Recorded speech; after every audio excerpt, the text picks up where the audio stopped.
세웅지마라고 하는 이야기만 우리가 잘 받아들여서 녹여도 이 세상을 어떻게 살 건가라고 하는 방법이 나와요. 자, 옛날에 저 변방에 세웅이라고 하는 노인이 살고 있었어요. 이 노인은 말을 기르고 있었죠. 아주 좋은 말입니다. 근데 이 말이 모든 사람들이 탐을 냅니다. 너무 좋은 말이어서. 어느 날 이 말이 고삐가 풀려가지고 도망을 가버렸어요. 근데 되게 기도를 하는 모습이 뭐예요? 나는 옳은데 너를 좀 바꿔달라 이거예요. 쉽습니까? 어렵습니까? 자, 내 생각을 바꾸는 게 쉬워요? 남의 생각을 바꾸는 게 쉬워요? 아시네? 그래, 나부터 바꾸면 돼요. 나부터 바꾸는 것이 기도입니다. 나부터 바꾸는 것이 부처님 가르침의 본질이에요. 내가 이 세상을 어떻게 볼 거냐라고 하는 건 대단히 중요합니다. 그럼 그 복은 어디서 왔을까요? 부처님이 주었을까요? 하나님이 주었을까요? 누가 주었을까요? 여러분, 이 세상의 모든 부분은 마음으로부터 비롯됩니다. 마음이라고 하는 부분에서부터 시작이 출발이 됩니다.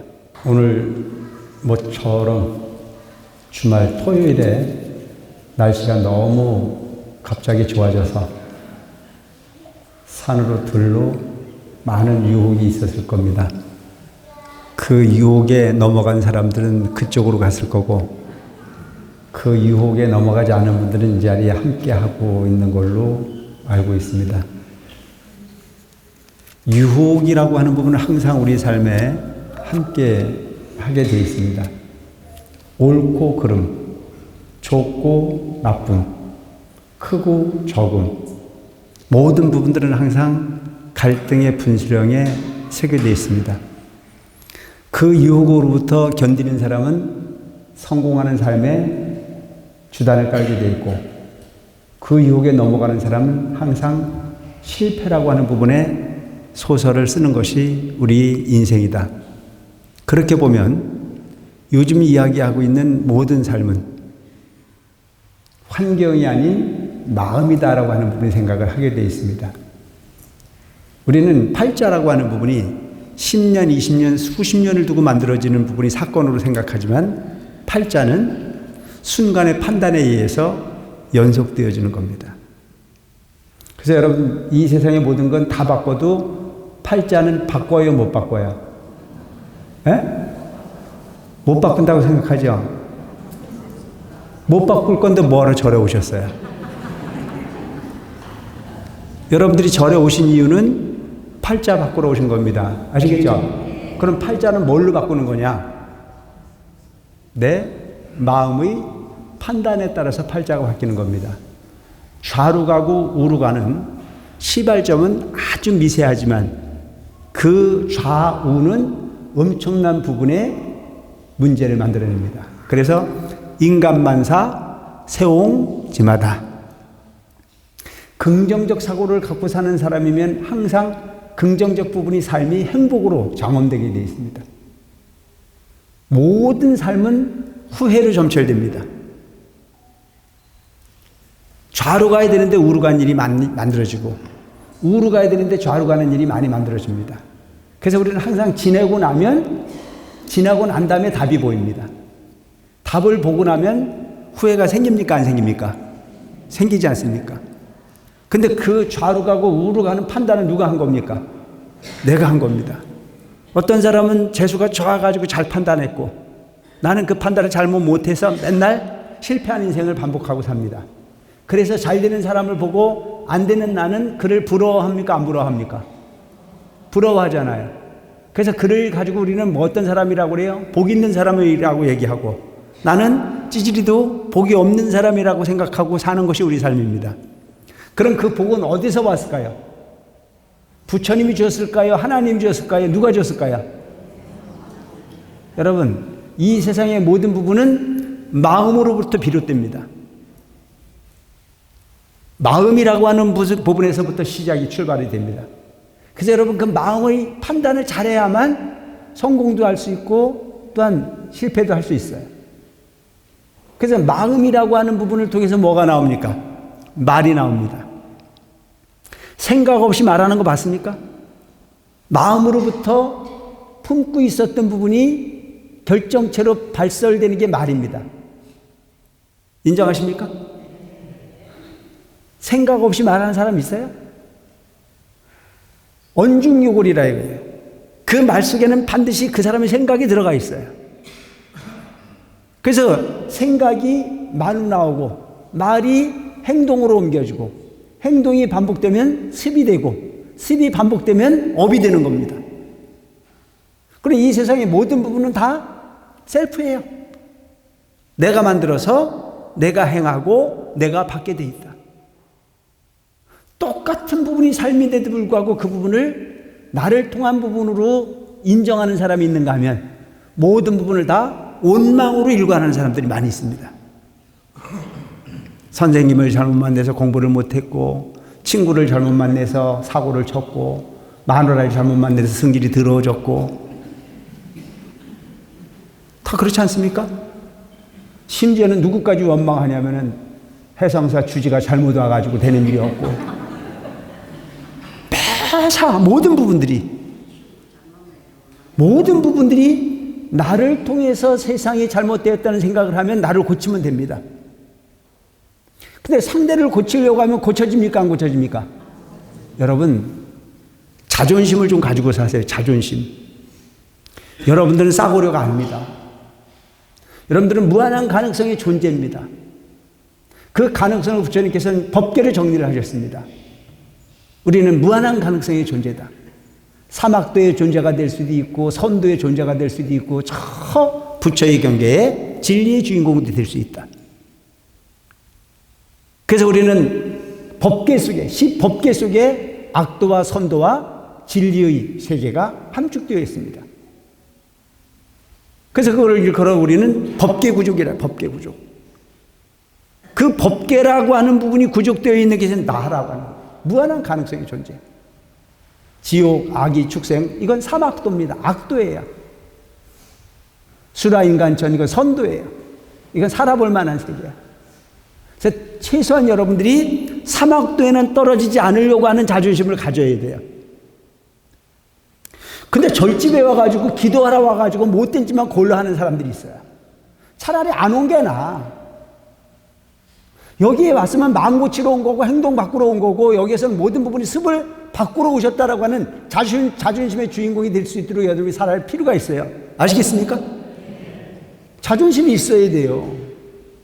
이 좋은 도량에 와서 원망으로 점철하고 지는 아무 문제가 없어. 모든 사람들이 다 눈이 삐었다 이거예요. 나는 착한 사람인데 네가 나를 안 알아주고 나는 열심히 하는데 네가 나를 안 알아주고 그러니까 매사가 세상을 잘못 만나서 내가 잘못됐다라고 하는 원망으로 일관하는 사람들이 많이 있습니다. 꿈 깨셔. 지금도 잘 되는 사람은 잘 돼. 그 가운데 내가 안 된다면 안 되는 나의 마음을 점검하고 안 되는 내 말을 점검하고 안 되는 내 행동을 점검하고 안 되는 내 습을 점검해서 내 업으로부터 자유를 쓰는 여러분들이 대조될 필요가 있다는 겁니다. 아시겠습니까? 모든 부분은 나로부터 비롯되어 있어요. 내 생각 하나로부터.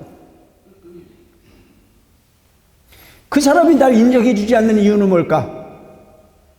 내 마음이 잘못됐고 내 말이 잘못됐고 내 행동이 잘못됐고 내 습이 잘못됐다라고 하는 생각을 할 줄 알아야 돼요. 여러분 가끔 보면 내 남편은 밖에 나가면 재미있다는데 우리 집에만 들어오면 꿀먹은 벙어리가 되는 남편들이 꽤 있어요. 있어요? 밖에 나가면 재미있다는데 그 인간이 집에만 들어오면 꿀을 먹었는지 입을 다물고 앉아가지고 입을 벌리라고도 안 벌리는 사람들이 있어. 그러면 뭐라고 얘기를 해요? 인간이 못돼가지고 밖에 나가서 온갖 선심을 다 쓰고 잡은 물고기 떡밥 안 주듯이 나한테는 아주 무관심하다라고 얘기를 하는데 그 문제는 그 남편에게만 있는 것이 아니고 자기 자신에게도 있어요. 왜? 남편이 이야기할 때 리액션이라도 좀 했어야지. 남편이 이야기했을 때 반응이라도 좀 보였어야지. 남편이 이야기했을 때 거기에 동조라도 좀 했어야지. 남편이 술을 먹고 왔으면 왜 먹었는지 정말 그 고민을 함께 풀어가려고 애쓰는 부분이 노력이 있었어야지. 모든 부분은 나는 옳고 너는 틀렸다라고 하는 부분으로 점철시켜 가다 보니까 너하고 말이 통해 안 통해? 그렇게 습관되어진 부분이 결과들이라 볼 수도 있어요. 물론 사연은 각각이겠죠.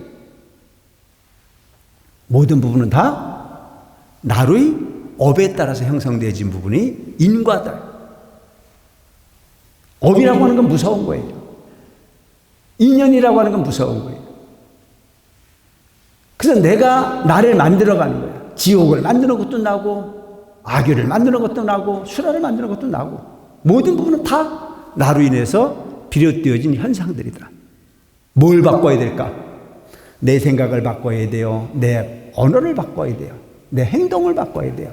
내 습관을 바꿔야 돼요. 내 업을 녹여야 되겠다는 생각을 가지고 부처님 가까이에 다가설 수 있는 삶을 살아가시기 바랍니다. 그럼 여러분들이 고칠 게 많아져요. 근데 되게 기도를 하는 모습이 뭐예요? 나는 옳은데 너를 좀 바꿔달라 이거예요. 쉽습니까? 어렵습니까? 자, 내 생각을 바꾸는 게 쉬워요? 남의 생각을 바꾸는 게 쉬워요? 아시네? 그래, 나부터 바꾸면 되는 거예요. 나부터 바꾸는 것이 기도입니다. 나부터 바꾸는 것이 부처님 가르침의 본질이에요. 내가 이 세상 어떻게 볼 거냐라고 하는 건 대단히 중요합니다. 그래서 세옹지마라고 하는 이야기만 우리가 잘 받아들여서 녹여도 이 세상을 어떻게 살 건가라고 하는 방법이 나와요. 자, 옛날에 저 변방에 세옹이라고 하는 노인이 살고 있었어요. 이 노인은 말을 기르고 있었죠. 아주 좋은 말입니다. 근데 이 말이 모든 사람들이 탐을 냅니다. 너무 좋은 말이어서. 어느 날 이 말이 고삐가 풀려가지고 도망을 가버렸어요. 마을 사람들은 그에게 위로를 합니다. 어르신, 얼마나 마음이 아프십니까? 그렇게 좋은 말을 잊어버렸으니 얼마나 마음이 아프시겠습니까? 그러니까 노인이 이야기를 하는데 뭐라고 얘기를 하냐면, 그럴 수도 있지. 세상은 좋은 걸 잊어버릴 수도 있고 나쁜 걸 얻을 수도 있고 인생은 살아봐야 되는 것이 인생이지 그게 꼭 나쁜 일이라고만 이야기하기는 어렵지 않나요? 이게 대단히 중요한 부분이에요. 여러분 살다 보면 좋은 일로 살아가다가도 가끔은 상처받을 때가 있습니까? 없습니까? 있잖아요. 이 세상을 살다 보면 언덕길도 가고 내리막길도 가고 구렁텅이도 빠질 때가 있고 그렇게 사는 게 우리 인생이에요. 항상 좋은 일만 있으면 얼마나 좋아요. 미안하지만 우리가 사는 그 사회를, 우리가 사는 삶을 부처님께서는 일체 중생은 고해 중생이라 우리가 사는 이 세상을 사바세계, 가민의 땅, 발감자, 참으린자, 참지 않고는 살 수 없는 삶이 우리 삶이에요. 내 아내가 아무리 훌륭해도 가끔은 아내한테 불만이 있을 때가 있어요, 없어요? 저 사람들. 우리 남편이 아무리 완벽해도 가끔은 좀 문제가 있을 때가 있어요, 없어요? 보살님들. 그런데 원만히 사는 것은 참아주는 거예요. 이해해주는 거예요. 수용해주는 거예요. 그럴 수도 있지. 며칠 전에 세속에 사는 내 조카가 결혼을 한다고 왔어요. 평생 날 찾아오는 일은 별로 없는데 그래도 이제 짝지를 만났으니까 결혼을 한다고 인사를 왔는데 할 말이 없더라고요. 그래서 내가 거기다가 뭐라고 얘기를 해줬냐면 연애와 결혼의 차이가 있다. 연애는 좋은 것만 보고 좋은 것만 느낌이 되는 게 연애다. 그래서 내가 피곤하면 들어가면 되고 내가 상대가 보기 싫으면 그냥 약속 안 하면 되고 만났다가도 먼저 일 생겨서 들어갔다고 이야기하면 비켜갈 수 있는 게 연애입니다. 근데 결혼은 좋은 것도 분명히 있지만 나쁜 것도 함께 공유해야 되는 게 결혼이라고 생각합니다. 맞습니까?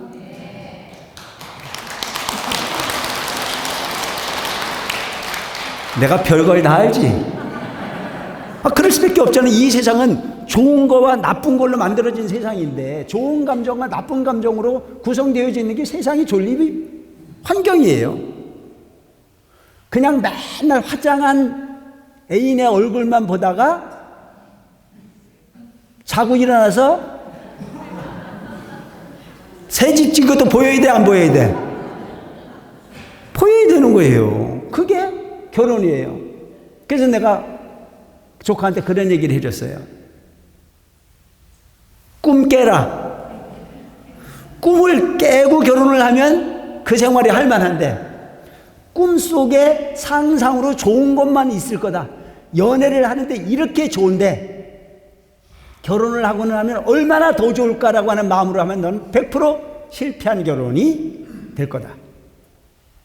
이제 100이 좋았는데 이젠 50%로 떨어뜨려서 나쁜 거 50%도 감수해야 되는 부분이 결혼이다라고 하는 마음을 갖고 살면 실망스럽지 않는 결혼 생활이 이루어질 거다라고 하는 걸로 충고를 했습니다. 잘했죠? 이래서 우리가 현재 나쁘다고 한 부분이 계속 나쁠 필요는 없는 거예요. 여러분 낙심하지 말라는 얘기예요. 낙심할 필요가 없어요. 나쁘게 생겼으면 좋은 것도 분명 생길 수 있다는 희망으로 살아가는 것이 우리 인생이어야 된다. 누군가의 구속받고 누군가의 통제받는 삶이 아닌 내가 내 삶을 느끼고 내가 내 삶을 설계해가는 부분이 내 인생이다라고 하는 그 생각을 가지고 살아라. 노인은 긍정적인 삶의 주인공이었습니다. 아무리 좋은 말이지만 잊어버릴 수도 있지. 그래 여러분, 부자니까 도둑놈이 오지 집에 가져갈 게 없으면 도둑놈이 와야 안 와요? 좀 이해가 돼요? 잊어버릴 게 있으니까 도둑놈도 오는 거지 잊어버릴 게 없으면 도둑놈도 안 와요. 그러면 나는 이미 잊어버릴 게 있다는 자체는 살만한 인생을 살고 있다는 얘기가 되는 거잖아요. 애초부터 없었던 사람도 있는데 나는 지금까지 누렸던 부분이 있었다라고 하는 부분을 생각도 해볼 필요가 있는 부분이라는 얘기죠. 그래서 여러분 살아보면 사골세방에 살 때와 내 집을 짓고 살 때를 보면 언제가 더 편합니까? 대답을 안 해요. 자, 사골세방에 살 때하고 내 집을 가지고 살 때하고 언제가 더 신경이 쓰입니까? 똑같이 신경은 쓰이지. 사글세방에서는 돈 내야 될 것 때문에 걱정이고 내 집을 지니고 살면 집 관리하느냐고 신경이 쓰이지 않아요. 인생은요 다 신경 쓰게끔 돼 있어요. 내 거라고 하는 부분이 소유욕이 생기면 삶은 그래서 항상 괴로움의 반복이고 고민의 반복일 수 있어요. 그런데 인생은요 고민한다고 되는 게 없어요. 여러분 고민해가지고 되는 일 봤어요? 그냥 열심히 노력하면 되는 거죠.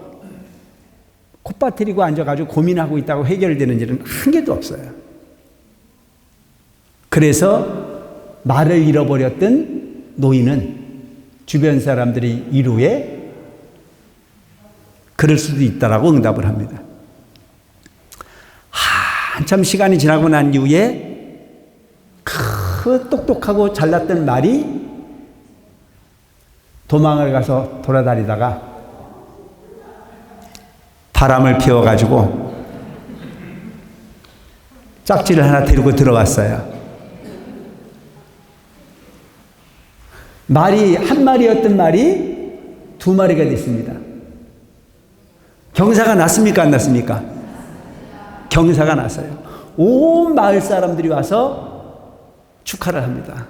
어르신은 참 복도 많으십니다. 말 한마디도 그 한 마리 말도 그렇게 훌륭한 말이었었는데 그 말이 나가가지고 연인을 찾아서 한 마리를 더 데리고 왔으니 당신은 참 복이 많으신 분입니다. 이렇게 얘기를 했어요. 그러니까 이 노인이 뭐라고 얘기를 하냐면, 글쎄요, 축하를 받을 일인지 모르지만 우선은 좋지만 그것이 좋은 일인지 나쁜 일인지 지켜봐야 할 일이지 인생을 어찌 예단할 수 있겠습니까? 멋있지 않아요? 그러니까 다 그렇게 얘기를 했어. 그러고 나서 마을 사람들이 부러움의 대상이 된 노인이 그 말을 잘 빗어주고 관리를 하고 있는데, 어느 날은 노인의 아들이 훈련이 되지 않는 야생말을 하나 꼬셔 갖고 왔으니까 그 야생말을 타고 말을 훈련시키다가 말에서 떨어져가 다리가 부러졌어요. 노인이 아끼는 아들이. 그러니까 마을 사람들이 와서 또 불행한 일이 생겼으니 위로를 합니다. 어르신, 얼마나 상심이 크십니까? 그렇게 아끼는 아들이 말에서 떨어져서 다리가 부러졌으니 얼마나 상심이 크시냐고 그랬어요. 그러니까 이 노인이 뭐라고 얘기를 하냐면, 글쎄요, 그것이 나쁜 일인지 좋은 일인지 지내봐야 아는 거지 꼭 나쁘다고만 이야기할 수 있겠습니까? 라고 이야기를 합니다. 여러분, 이렇게 사세요. 조금 좋아지면 세상을 다 얻은 것처럼 난리를 치고, 조금만 슬픈 일이 생기면 땅이 꺼져라 한숨을 쉬고, 그러면서 지옥과 극락을 오가는 부분이 삶을 살지 말고 노력한 것이 어디로 갈까? 마음이 세상이라는데 난 마음을 잘 쥐고 흔들 수 있는 마음의 중심에 인격으로 세상을 살아가겠다고 하는 그런 마음이 필요한 거예요. 일이 일비가 필요 없어요. 그냥 사라지는 것이 인생이지 뭘 그렇게 자극적인 걸 추구합니까? 너무 좋은 게 있으면 그 좋은 것이 길게 가지 않아요. 그래서 다리가 부러진 아들을 치료를 하고 있다 보니까 그 주변에 변방이니까 전쟁이 났어요. 그래서 마을의 청년들이 다 전장에 끌려가는데, 이 잘난 아들은 다리가 부러졌으니까 징집에서 면제를 받았어요. 다리 부러진 사람이 가서 전쟁할 수 없잖아요. 그래서 모든 청년들이, 마을 청년들이 다 군대 끌려가가지고 전쟁터에 가서 목숨을 버렸는데, 이 노인의 아들은 다리가 부러진 바람에 군대를 면제를 받아가지고 지금까지 잘 살고 있더라 이거예요. 우리 인생을 보면 항상 희노애락이 반복되어지는 부분이 우리의 삶이니, 절대 자존심 가지고 누구에겐가 업되는 일은 하지 말고 잘 판단해 봐서 영원히 남는 장사를 할 수 있는 여러분들이 되시기 바랍니다. 아시겠죠? 순간에 이익에 끌려가는 삶을 살지 말고 영원한 이익의 주인공으로 사는 분이 뭘까라고 하는 걸 한번 고민해 보시기 바랍니다. 계율을 지키는 것은 영원히 남는 이익이요, 계율을 파하는 부분은 영원히 손해를 보는 삶이다라고 생각하세요. 탐내고 성내고 어리석은 마음은 영원히 업을 짓는 일이지만, 탐심을 내려놓고 하심으로써 보살행을 실행한다면 영원히 여러분들이 늙지 않고 죽지 않고 부증불감하는 부분의 삶의 주인공으로 갈 수 있다. 현실 속에 살고 있는 우리들이 현실에 사는 삶의 그 화로부터 여러분들 스스로를 청정하게 구해낼 수 있는, 그래서 부처님께서는 우리들에게 뭐라고 그랬어요? 삼계화택이라고 해요. 불타는 집에 살고 있다. 그러니까 부처님께서 그래요. 너의 눈이 불타고 있다. 너의 귀가 불타고 있다. 너의 코가 불타고 있다. 너의 입이 불타고 있다. 너의 육신이 불타고 있다. 너의 의식이 불타고 있다. 그 화택이야. 그 불을 끄는 게 부처님 가르침이에요. 스님이 부처님 가르침을 인용해서 네 눈이 불타고 있고 네 귀가 불타고 있고 네 코가 불타고 네 입이 불타고 있고 불탄다라고 얘기를 하니까 나한테 어떤 사람이 그러더라고요. 스님, 나 불 안 타는데요. 불 안 타는 사람 한 사람도 없어요. 다 불이 타고 있어요. 왜? 눈으로 보는 순간에 우리는 마음에 불이 탑니다. 좋은 사람을 보면 더 보고 싶은 마음에 불이 타고, 싫은 놈을 보면 보기 싫어서 불이 타고. 인정하십니까? 그래서 좋은 사람은 못 봐서 갈등이 일어나고, 싫은 놈은 보기 싫어서 불이 타잖아요. 누구를 위해서 불이 타는 겁니까? 싫은 것도 탐심이요, 좋은 것도 탐심입니다. 근데 오늘날 우리는 좋은 것을 추구하는 것만을 탐심이라고 생각하잖아요. 그렇지 않아요. 내가 싫은 부분을, 가까이 오는 부분을 거부하는 것도 탐심이에요. 누구를 위한 겁니까? 나를 위한 거잖아요. 그래서 나를 위해 사는 모든 부분의 이기심은 다 탐심입니다. 그래서 나를 위한 이기심이 바로 존재해요. 없을 수가 없습니다. 그렇기 때문에 나는 항상 갈등이 만들어질 수밖에 없어요. 내 귀를 듣는 순간에 좋은 소리 하면 더 듣고 싶어요? 안 듣고 싶어요? 근데 누가 내 욕을 하면 듣고 싶어요? 안 듣고 싶어요? 듣는 순간에 불이 탑니까? 안 탑니까? 억울한 소리 많이 하잖아요. 뭐를? 나는 해성사에 가서 열심히 청소하고 열심히 봉사하고 열심히 노력했는데도 불구하고 어떤 사람이 속 뒤집어지는 소리를 해요. 없는 시간에 가서 열심히 화장실 청소도 하고 정말 구석구석 노력을 하고 다녔는데 뒤에서 들리는 얘기가 그게 글쎄 주지한테 잘 보이려고 온갖 시로도 안 되잖아. 그 이야기를 들으면 속이 뒤집어져야 안 뒤집어져요? 대답을 안 해. 안 해봐서 몰라?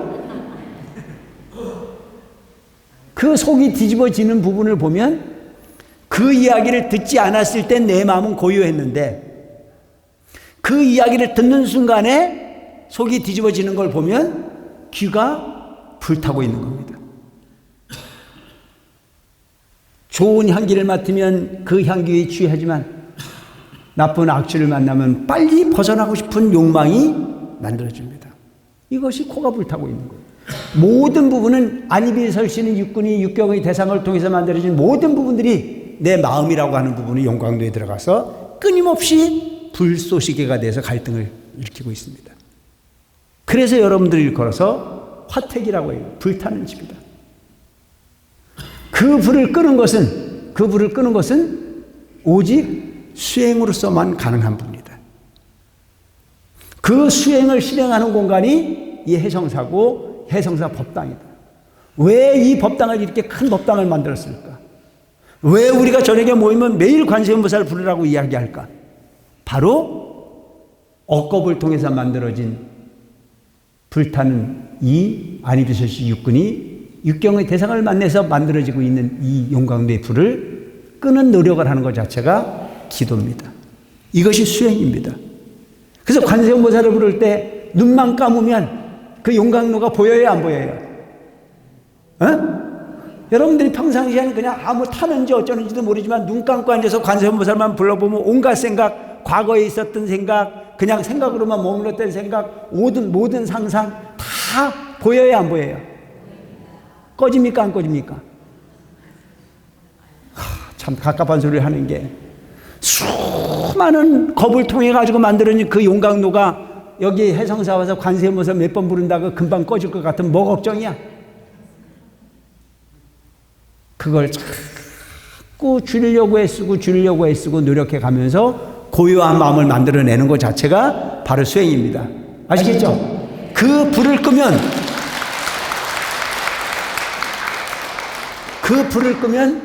여러분들이 고요해지는 겁니다. 그게 업을 녹이는 겁니다. 생각을 그치고 상을 그치고 모든 고요한 부분이 나로 돌아가기 위해서 노력하는. 오랫동안 하다 보면 그게 가능해요. 그러니까 여러분들이 습을 그렇게 들여놨기 때문에 습은 무서운 거예요. 그래서 기도를 많이 하신 분들은 그냥 일상적인 생활을 하다가도 딱 앉아서 관세음보살을 보면 고요해져요. 근데 여러분들은 한번 시험을 해보세요. 노래방에 가서 신나게 노래 부르고 놀다가 시간 끝나서 법당에 앉아있으면 눈만 감으면 노래방이 돌아가요, 안 돌아가요? 그게 불이 타는 그 탄성이라고 하는 거예요. 그 습이라고 하는 거예요. 못 버리는 거예요. 그런데 오랫동안 수행을 해서 습관을 들여놓은 사람은요, 노래방에 가서 신나게 놀다가도 탁 관세음보살 보고 앉았으면 콱 해요. 그게 자존심 있는 삶이고 그게 진정 수행자 같은 부분이에요. 뭐든지 하지 말라는 얘기가 아니에요. 근데 우리는 거꾸로 살아요. 노래방에 가가지고는 언제 기도하러 가야지 하고 앉았고, 법당에 가서 앉아가지고는 노래방 가야지 하고 생각하고 앉았고, 그러니까 전도몽상에 빠져. 전도몽상에 조고각하에 지금 현재에 있는 부분이 나를 잘 바라볼 수 있는 부분이 삶을 살아. 그래서 여러분, 우리가 수행을 하고 부처님 가르침을 실행하려거든 자존심이라는 걸 내려놔야 마음 공부가 되게 돼 있어요. 집에서도 자존심만 내려놓으면 좋은 사람 소리를 들어요. 도반과 도반의 관계 속에서도 자존심을 내려놓으면 그 사람은 좋은 사람이라는 얘기를 들어요. 가족의 구성원들 중에서도 자존심을 내려놓으면 그 사람은 꽤 괜찮은 사람이 우리 집에 들어왔다는 얘기를 해요. 근데 이 자존심이라는 걸 너무 강하게 세우다 보면 그 사람은 별로 인정받지 못하고 되겠어요. 억울함을 당하거든 그 억울함을 적극적으로 비켜나려고 애를 쓰다 보면 더 억울해지게 되어 있습니다. 누군가가 욕을 하는 부분을 그것을 해명하려고 애쓰다 보면 점점 더 눈덩이처럼 그 억울한 일이 많이 만들어지게 되어 있습니다.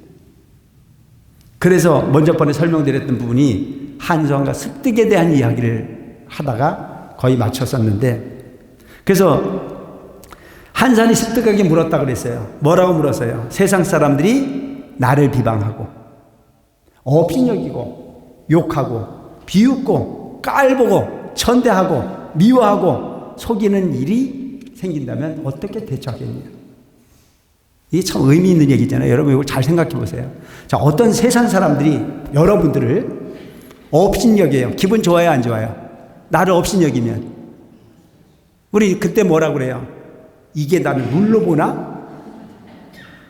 물로 보면 고맙다고 생각해. 물처럼만 살으라니까. 물같이 못 사니까 문제죠. 물은 모든 생명을 살려주고 모든 환경을 씻어주고 모든 부분을 정화하고 모든 부분을 키워주고 물같이만 살으라니까요. 물은 싸우는 일이 없어요. 흘러가다가 막으면 멈추고, 그리고 차면 또 흘러가고, 좌로 틀면 좌측으로 가고 우로 틀면 우측으로 가고, 시키는 대로 그냥 그렇게 가지만 한 번도 저항하지 않습니다. 인정하십니까? 그게 보살이에요. 그래서 나를 업신여기고 나를 욕하고, 누가 욕을 해 기분이 나빠지잖아요. 누가 내가 이야기를 하거나 내가 행동을 하는 거 비웃어. 내가 해성사에 가서 허심히 봉사하고 화장실 청소도 하고 했더니 뭐라 그래? 아까 얘기했듯이 누구한테 자유의하고 그래? 비웃어. 그것은 그 비웃는 사람이 문제입니까? 청소하고 봉사한 사람이 문제입니까? 안 해? 근데 그것 때문에 안 나와. 그것 때문에 삐져가지고. 너무너무 이게 안 맞는 얘기잖아요.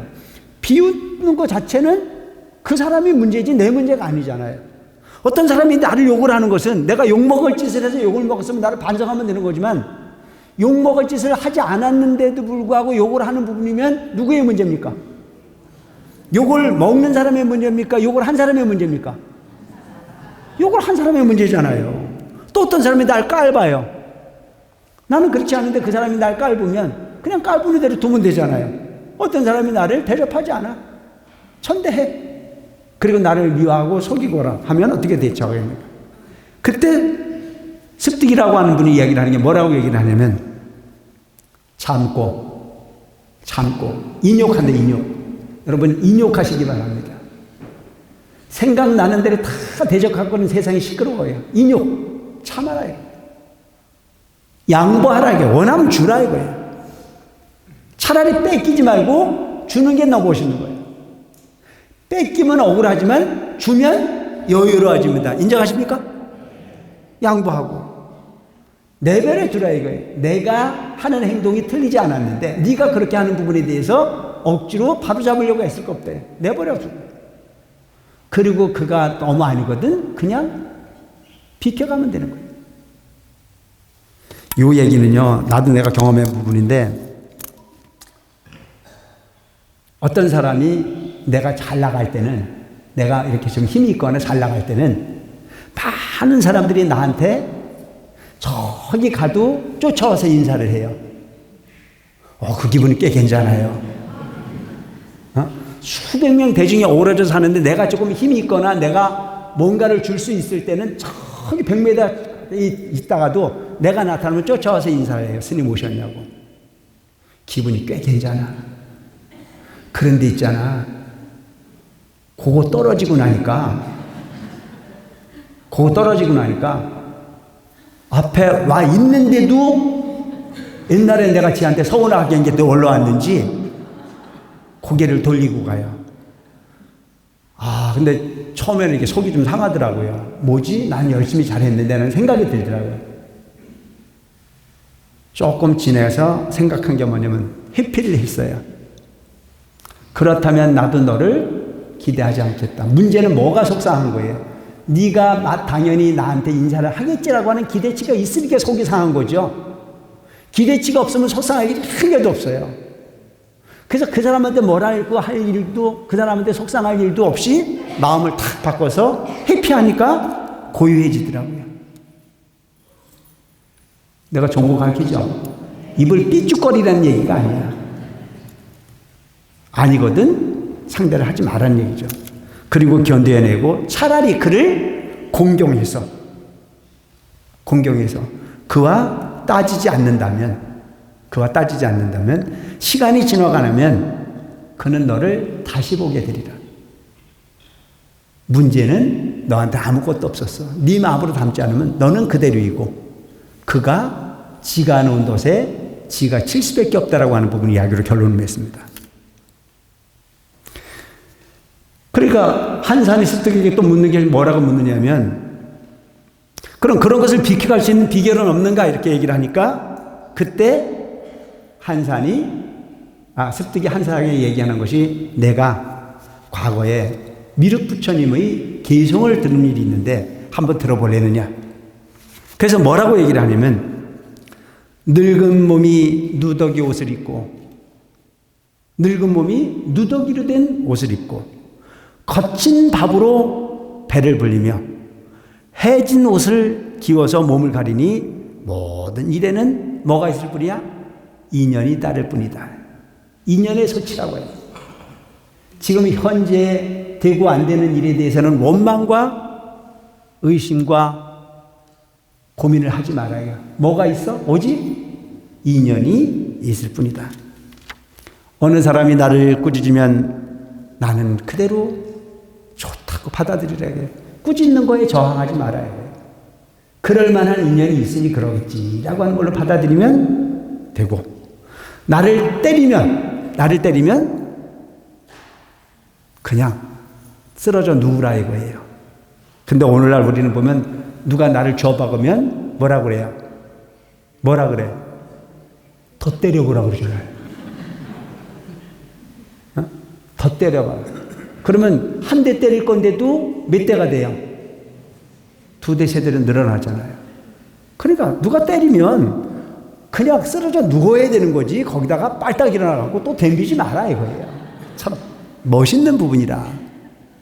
그리고 얼굴에 침을 뱉어도 그거 닦지 마라 이거예요. 침을 맡으면 마를 때까지 그냥 두라 이거예요.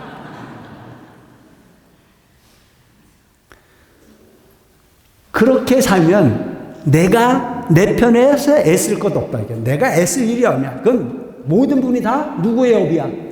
네 업이야. 상대의 업이지 내 업이 아니라는 얘기죠. 이러한 행동이야말로 신비한, 아주 신묘한 보물이라 이거예요. 여러분 보물이 되시기 바랍니다. 아시겠죠? 내가 이런 얘기를 하면, 아니 뭐 바보로 살아낸 얘기입니까?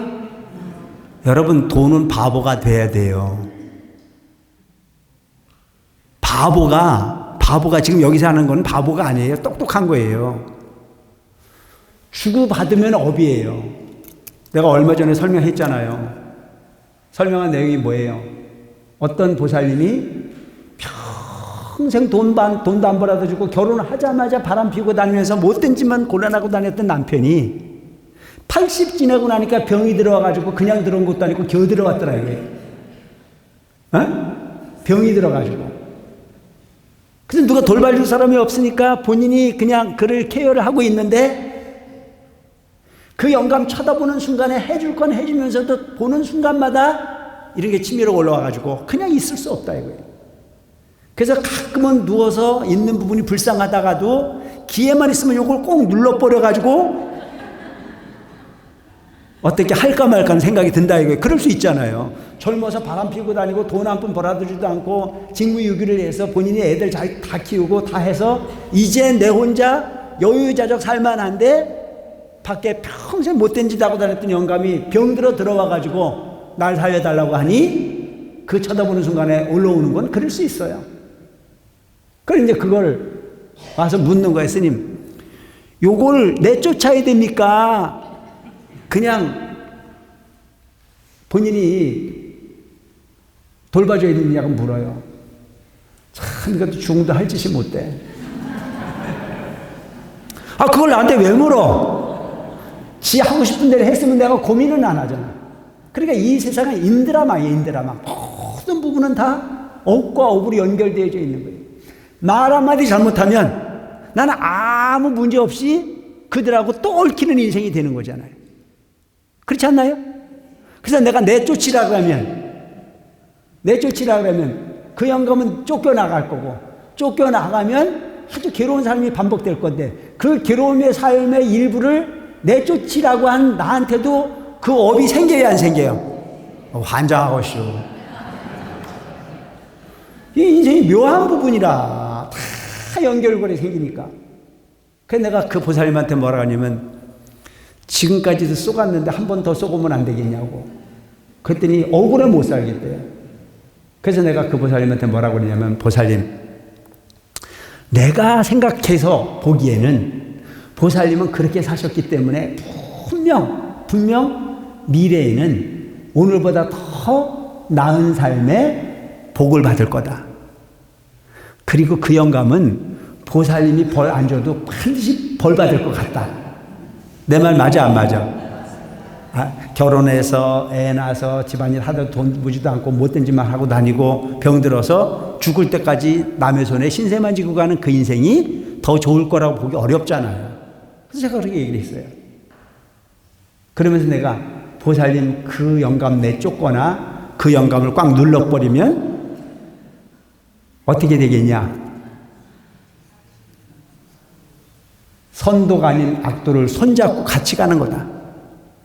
그 영감을 정말 미워한다면, 그 영감을 너무너무 사랑한다면 누르거나 내쫓거나 손잡고 가라. 그건 손잡고 가는 일이 된다.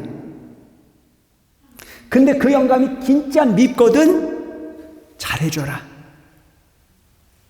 약도 밥을 못 먹은 죽도 끓여가지고 잘 대접해줘라. 그러면 그 인생이 끝나는 순간에 그 인간은 절로 가고 보살님은 극락을 갈 거다. 내가 확실하진 않지만 그래 얘기를 했어. 문제는 여러분, 나의 완벽한 이익은 어디에 있는지를 생각할 줄 아는 분의 삶을 살아볼 필요가 있습니다.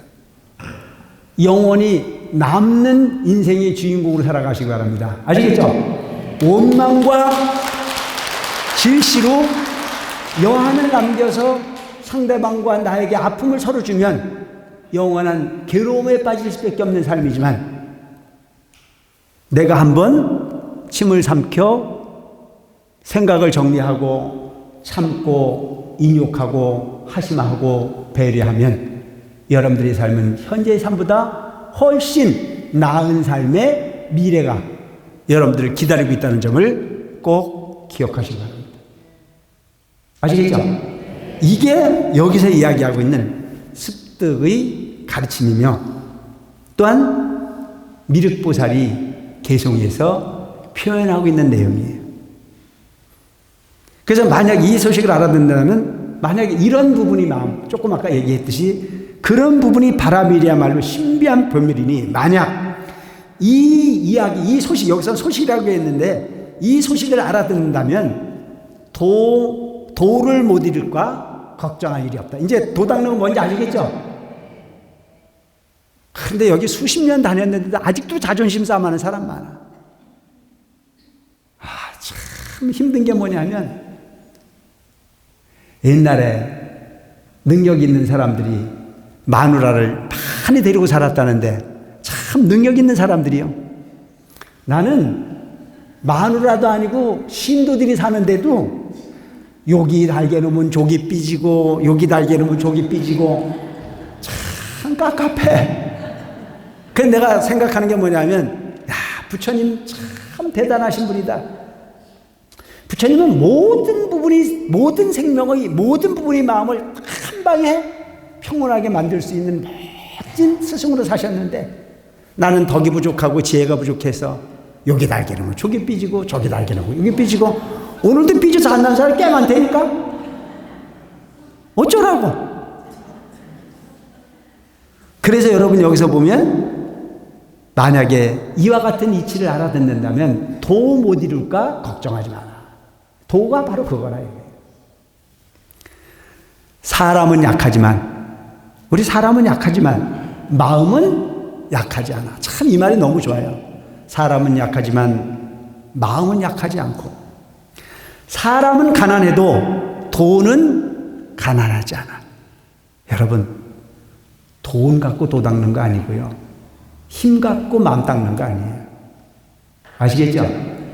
힘 세다고 마음 닦는 거 아니고 돈 많다고 도 닦는 거 아니에요. 그래서 사람은 약하지만 마음은 약하지 않고 사람은 가난해도 돈은 가난하지 않다.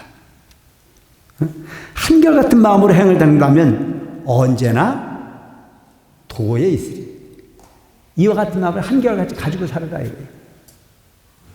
오늘 법회 잘 오셨죠?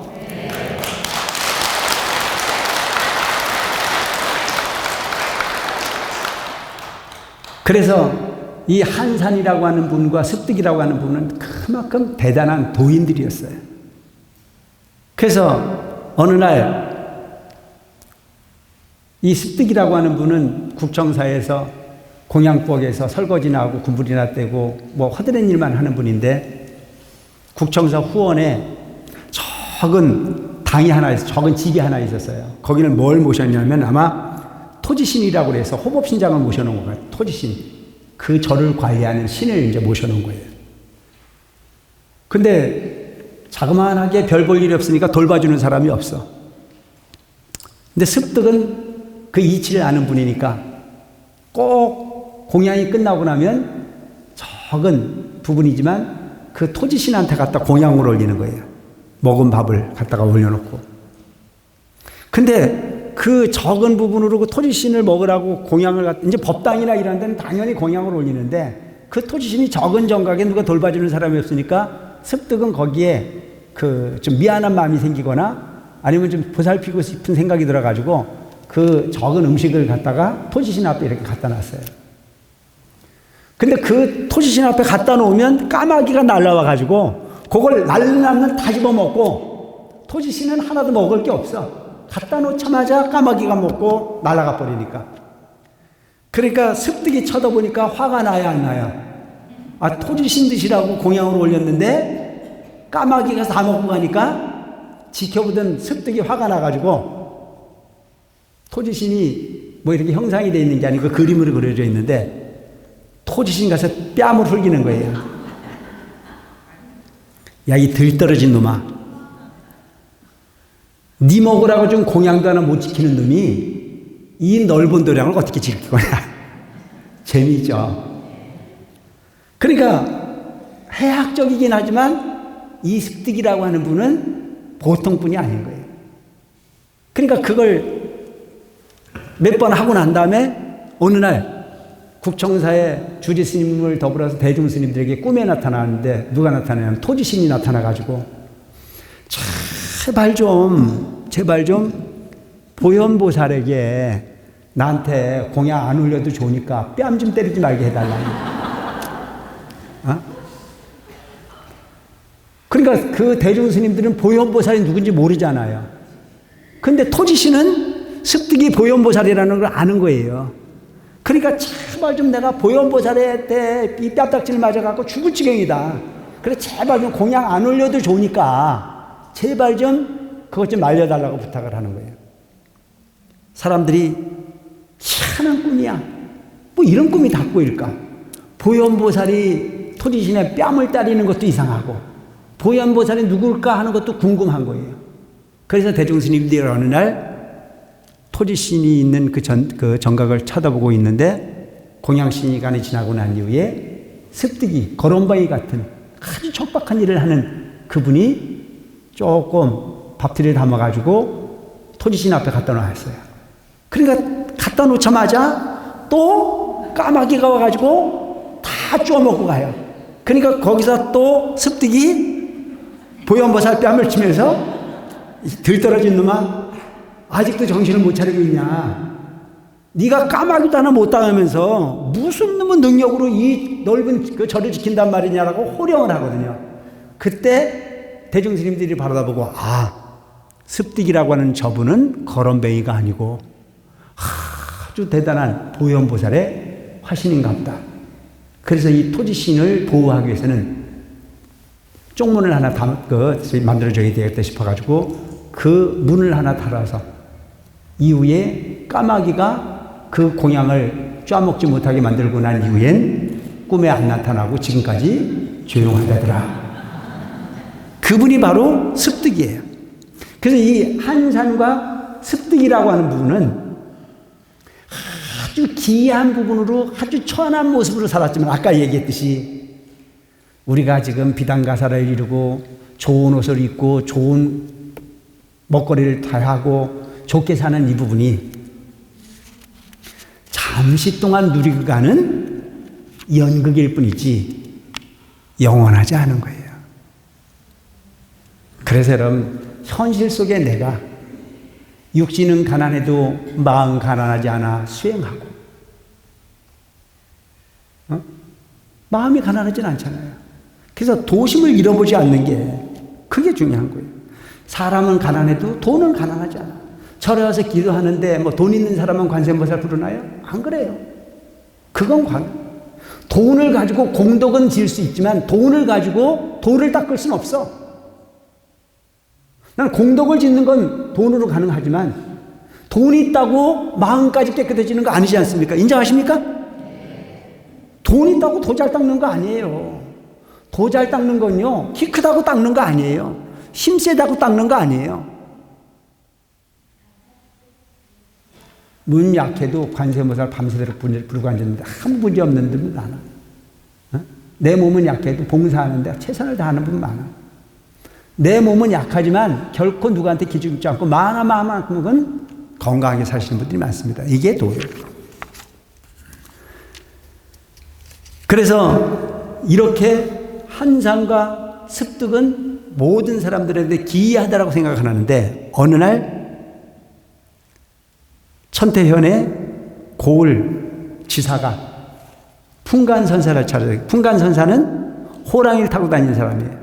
그 도인이라고 이제 어느 정도 알고 있으니까 찾아와가지고 풍간선사에게 묻는 거예요. 풍간선사가 아미타불의 화신인 걸 모르니까 뭐라고 묻냐면, 스님, 혹시 국청사에 고을 자사인 내가 존경할 만한 도인이 있습니까? 이렇게 물어요. 그러니까 무슨 얘기예요? 도인을 좀 소개시켜달라 그런 얘기잖아요. 그러니까 풍간선사가 하는 얘기가, 내가 당신에게 도인을 얘기해 준들 당신이 찾을 수 있을까? 이렇게 던지는 거예요.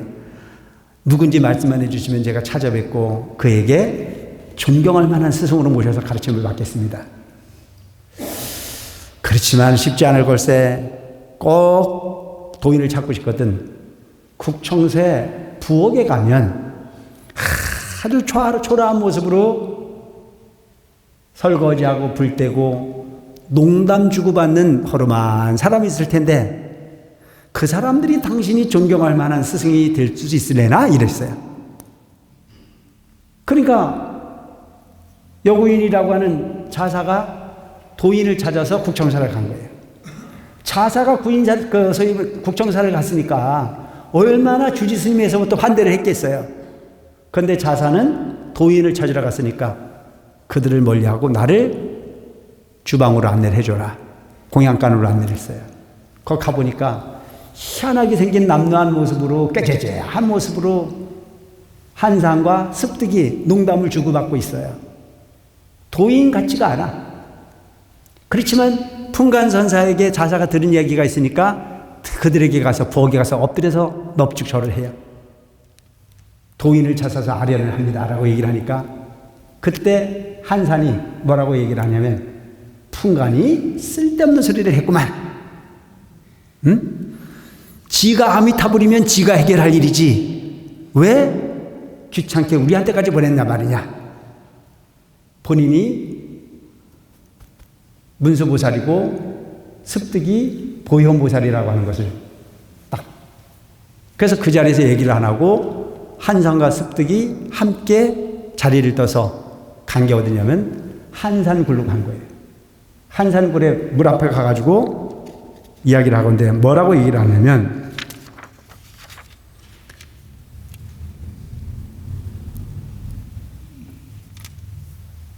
이 세상의 모든 사람들이 진리를 구하는 데는 관심이 없고 높낮이에 이익에만 천착하는 부분이 삶이라고 생각하는 그들은 얻을 수 있는 이익이 없다.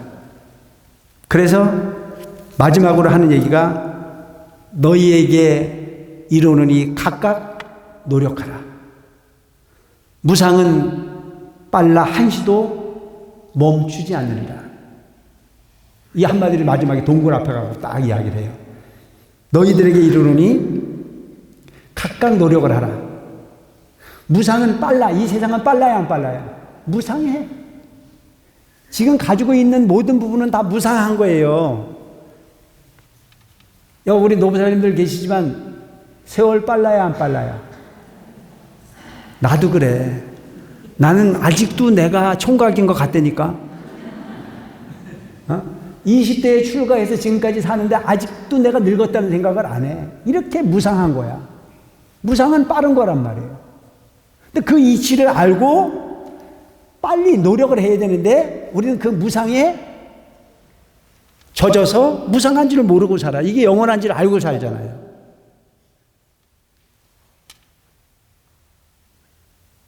요즘 유치원에 내가 가끔 내려가면 유치원에 애들이 나쁘고 아저씨라고 부르는 놈도 없어. 만나는 마다 어떻게 귀신같이 하는지 나보고 할아버지라 그래 다. 그 내가 계산을 해보니까 내가 할아버지 맞아. 계산을 해보니까 지금 세속에 있는 내 친구들이 참 다 며느리 손자 다 보고 그 할아버지 수준이더라고. 그 난 다를 줄 알았어. 세속에 사는 그들은 세태에 시달려서 늙기도 한다지만 나는 평생 혼자 살았는데도 왜 내가 할아버지가 됐어야 되는데. 이게 무상이란 말이죠. 그래 무상은 빨라. 그리고 두 사람이 동굴에 들어가서 열리지 않았어. 여구인이 큰 가르침을 받으려고 했는데 무상하다라고 하는 그 이야기만 듣고 한성과 습득의 어떤 그런 가르침을 추구해서 보니까 주변에 한산과 습득이 적어놓은 글들이 많이 있어요. 그래서 그 글들을 채록하고 채집한 분이 바로 여구인이라는 사람이에요. 그래서 그때 만들어진 부분이 바로 한산시라고 하는 시가 있는데 그 시집에 실려있는 시가 몇 시가 있냐면 373수가 있어요. 참 기가 막힌 글들로 적어놨어요. 나뭇잎에도 적어놓고 벽에도 적어놓고 했던 부분들을 여구인이라는 사람이 다 채록을 해서 그 시는 지금도 우리에게 엄청난 큰 가르침을 주고 있습니다. 그 중에 시를 조금 소개를 드려도 되겠습니까? 범독 아사자 신중수종이라 간탐 계일념하고 첨곡 등시정하면 국연제하갑이요 기의 수진성이라 금일 득불신이요 급국 열령이라. 이런 내용이 있는데 내용이 어떤 거냐면 무릇 내 시를 읽는 이들이여 마음을 필히 깨끗하게 할지니 탐욕은 날마다 청정해지고 굽은 마음은 즉시 바르게 펴라. 힘으로 모든 악업 없애버리고 부처님께 귀해 불성을 받아라. 오늘부터 부처님 몸 이룰 때까지 빨리 율령을 따르듯 서두러라. 이 내용을 해석한다면 이런 거예요. 무릇 내 시를 읽는 사람들이여, 한산이 적어놓은 시예요. 마음을 필히 깨끗하게 가져라. 여러분, 마음 깨끗하게 갖는 게 수행입니다. 아시겠죠?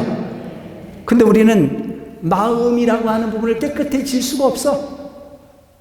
보면 갖고 싶고, 보면 비교하고 싶고, 보면 질투하고 싶고, 보면 욕하고 싶고. 자기에게 물어보세요. 그래서 마음을 깨끗하게 해야 돼. 욕심으로부터 자유롭고, 탐심으로부터 자유롭고, 비교함으로부터 여유롭고, 질투심으로부터 벗어나고, 남을 욕하는 것보다는 칭찬하는 부분은 나를 바꾸고. 그래서 내가 누군가를 자꾸 청정하게 비우면 내 마음이 고요해지는 건 당연한 거예요. 그래서 마음을 필히 깨끗히 지킬지니 탐욕은 날마다 어떻게 해야 돼? 청렴하려고 노력해. 탐심을 버려야 돼. 굽은 마음은 즉시 바르게 피라 이거예요. 내 마음이 삐뚤어져 있는 사람이 있잖아요. 매살 거꾸로 보는 사람이 있어요, 없어요? 매살 거꾸로 빼딱하게 보고 앉았어요. 스님이 이렇게 얘기했는데 저기에서 저렇게 얘기를 하고 있고, 이렇게 얘기를 했는데 또 그 나중에 들어보면 본인은 잘하려고 그랬대. 그냥 시킨 대로만 하면 돼. 엉뚱하게 가는 부분 자체가, 그러니까 굽은 마음을 즉시 바르게 피고 힘으로 모든 악업을 없애버리고 재앙막작하라 이게 모든 악업을 없애버리고 부처님께 귀의해서 불성을 받자 이거. 여러분들의 마음속에 있는 불성을 출현해내라. 오늘부터 부처님 몸이 이룰 때까지, 오늘 이 순간부터 부처님이 몸이 될 때까지 빨리 율령이라는 자체는 뭐예요? 계율, 부처님 말씀 따르는 부분을 서둘러라 이거예요. 시간 없어. 시간이 없어. 빨리 받아들였으면 빨리 부처님 가르침대로, 부처님 계율대로 부처님 말씀을 실행할 수 있는 여러분들을 살아가라. 이게 한산이 기록한 시예요. 멋있죠? 거름뱅이가. 그러니까 여러분, 겉모습 갖고 도인이 아니야. 우리는 흔히 보면 뭐 비단가사를 두르고 잘 생기고 높은 자리에서 뭐 그게 아니고 그 사람 마음이 어떤 마음인지가 더 중요한 거지. 또 시 하나가 있는데 오늘 이제 다음에 뒤에 할 게 아주 많은데 여기 하나만 더 소개를 하고 이제 마칠게요. 청산견화 무언이생이요 창공견화 무진이생이라. 해탈참에 해탈지내요 여수여풍 생에 이거라. 이거 무슨 뜻이냐면, 청산은 나를 보고 말없이 살라하고 창공은 나를 보고 티 없이 살라하네. 사랑도 벗어놓고 미움도 벗어놓고 물같이 바람같이 살다가 가라하네. 이게 누구시냐면 한산시예요. 근데 이 한산시를 우리는 고려 말에 나홍 화상이 썼다고 착각하고 있어요. 나홍 화상이 한산의 시를 인용해서 많이 썼어요. 그래서 우리는 그것을 나홍 화상의 시라고 생각합니다. 한산이 쓴 시예요. 그래서 무슨, 이게 어떤 거냐면, 청산. 이 세상의 모든 부분은 다 보여지는 모든 부분이 청산이잖아요. 청산이 저 앞에 있는 산만산이 아니야. 이 세상에 보여지는 모든 객관의 세계가 청산이야. 이 세상의 모든 부분이 나쁘고 청산. 말 없이 살라 그래. 말 없이. 창공은 나를 보고 티 없이 살라 그래. 나를 알아주길 바라지 마라. 티 내지 마라 이거예요. 근데 우리는 티를 내려고 그래, 안 내려고 그래? 나도 내봤는데 다 한 거예요. 사랑은 좋은 거예요, 안 좋은 거예요? 왜 대답을 안 해? 아, 사랑은 좋은 거예요, 안 좋은 거예요? 좋은 거긴 뭐 좋은 거예요. 사랑은 눈물의 씨앗이라니까. 그러니까 사랑도 벗어놓고 미움도 벗어놓고, 이게 참 멋있는 말이면요. 사랑하면 갈등이 생겨요. 갈등이. 미워하면 또한 갈등이 만들어져요. 사랑하는 마음도 미워하는 마음도 미안하지만 영원하지 않아. 그래서 우리는 맨날 새끼 손가락 걸어서 변하지 말자고 그러는데 변해 안 변해? 에? 그런 거짓말이 어딨어. 너만 있으면 영원히 행복할 것 같은데 어느 순간이 되면 너만 없으면 살 것 같은 게 인생이고, 네가 있는 세상은 지옥인 것 같은데 어느 순간 시간이 변하니까 네가 나의 도움을 주는 도반이 되고, 이게 우리 인생이에요. 그러니 세상 믿을 수 있는 것은 상식으로 얻어진 모든 판단은 잘못되어진 판단이니 고요함으로 나를 찾아갈 수 있는 수행으로서 여러분들을 밝혀가는 삶을 살아가시기 바랍니다. 아시겠죠? 이게 삶이에요.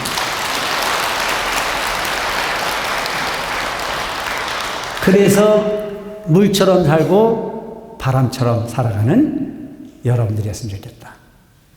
오늘 이 봄볕에 많은 유혹이 있었지만 어딜 간들 이런 내용을 들어볼 수 있겠냐 이거예요. 매화꽃도 피고 모든 꽃이 만발하지만 그 꽃이 말하는 부분을 알아들으려면 해성서 법회에 빠짐없이 와야만 그 이치를 눈뜰 수 있지 않겠나는 생각이 듭니다. 모쪼록 오늘 이 법회에 동참하신 공덕으로 여러분들이 원하는 삶이 보다 긍정적이고 보다 청정함으로써, 그리고 집착으로서 괴로움을 만들어내지 말고, 그렇죠, 물처럼 바람처럼 그렇게 여유자적하는, 그래서 현실의 삶이 아닌 미래의 삶은 오늘보다 훨씬 더 나은 삶의 주인공으로 살아가시길 바라면서 오늘 본문을 맺겠습니다. 고맙습니다.